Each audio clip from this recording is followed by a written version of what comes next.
karena segudang manfaatnya. Ada dasar perintah menyusui, itu ada di ayat-ayat kitab suci agama, dan juga disokong oleh hasil-hasil penelitian medis, di mana manfaat-manfaat ini bisa terjadi jika ibu dan bayi menyusui.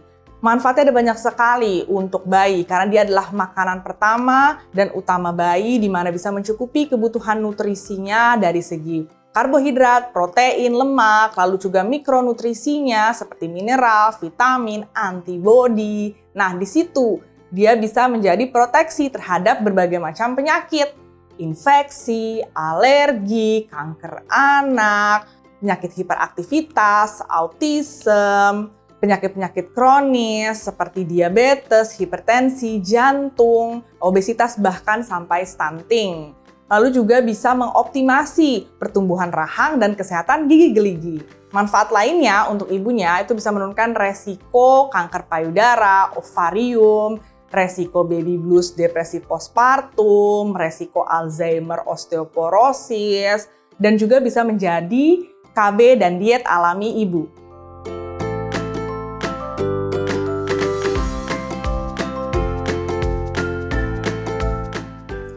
Ini nih yang ibu hamil sering lupakan.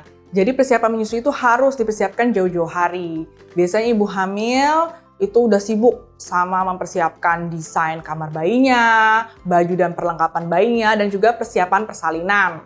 Persalinan itu kan berlangsung beberapa jam, sedangkan menyusui itu berlangsung minimal 2 tahun. Jadi pastinya persiapannya harus jauh lebih matang. Jadi apa saja yang perlu dipersiapkan? Pertama, moms sejak hamil itu sudah harus makan diet gizi seimbang. Jadi makanan harus bergizi. Kedua, moms pastikan kondisi kesehatan moms ke tenaga medis terdekat seperti memeriksakan payudara, pemeriksaan lab jika diperlukan. Ketiga, persiapkan support system, jadi ikut kelas-kelas menyusui, sertakan dirimu, suamimu, nenek, dan atau pengasuh. Jadi satu visi misi nih. Lalu keempat, juga cari vaskes yang pro ASI, pro IMD, pro rawat gabung. Dan kelima, terakhir tapi nggak kalah penting, gabung ke support group komunitas ASI.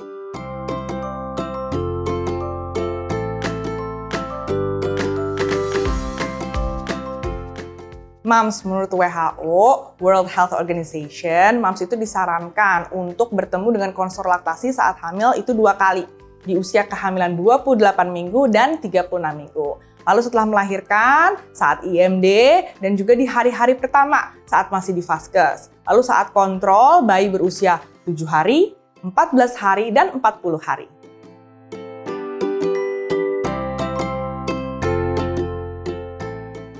Moms catat ya, ini 10 langkah keberhasilan menyusui. 1. Moms cari vaskes yang memiliki kebijakan memberikan ASI eksklusif. Kedua, moms cari nakes yang telah mengikuti pelatihan menyusui.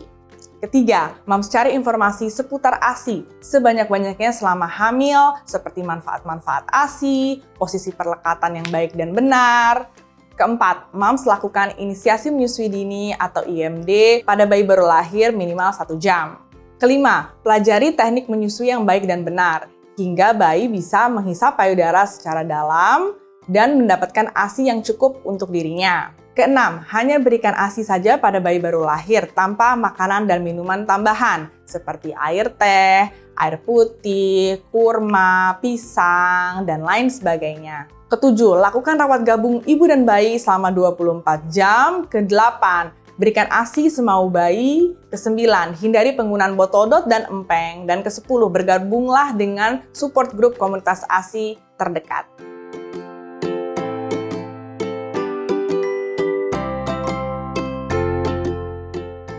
Inisiasi menyusui dini ini adalah suatu proses memberikan ASI atau menyusui bayi baru lahir minimal 1 jam. Proses IMD ini merupakan periode emas untuk keberhasilan menyusui.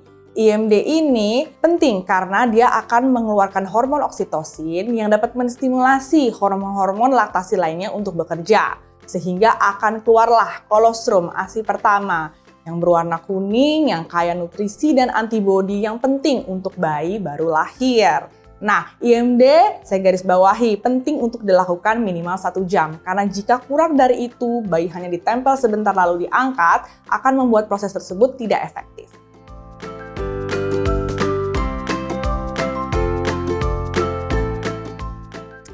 Selain IMD, penting moms untuk melakukan rawat gabung. Rawat gabung ini adalah proses di mana semua kegiatan dilakukan di kamar ibu. Jadi ibu dan bayi dapat menyusui semau ibu dan bayi. Dan ini akan membentuk proses supply and demand yang penting sekali untuk produksi ASI. Di mana ibu bisa menyusui bayi semaunya sehingga akan meningkatkan produksi ASI. Tapi kalau ASI pun belum keluar, ibu jangan buru-buru panik, jangan buru-buru ngambil susu formula. Ibu tetap tenang dan bisa segera mencari bantuan ke konselor laktasi terdekat. Dan moms juga bisa loh mengkonsumsi ASI booster untuk memperlancar produksi ASInya.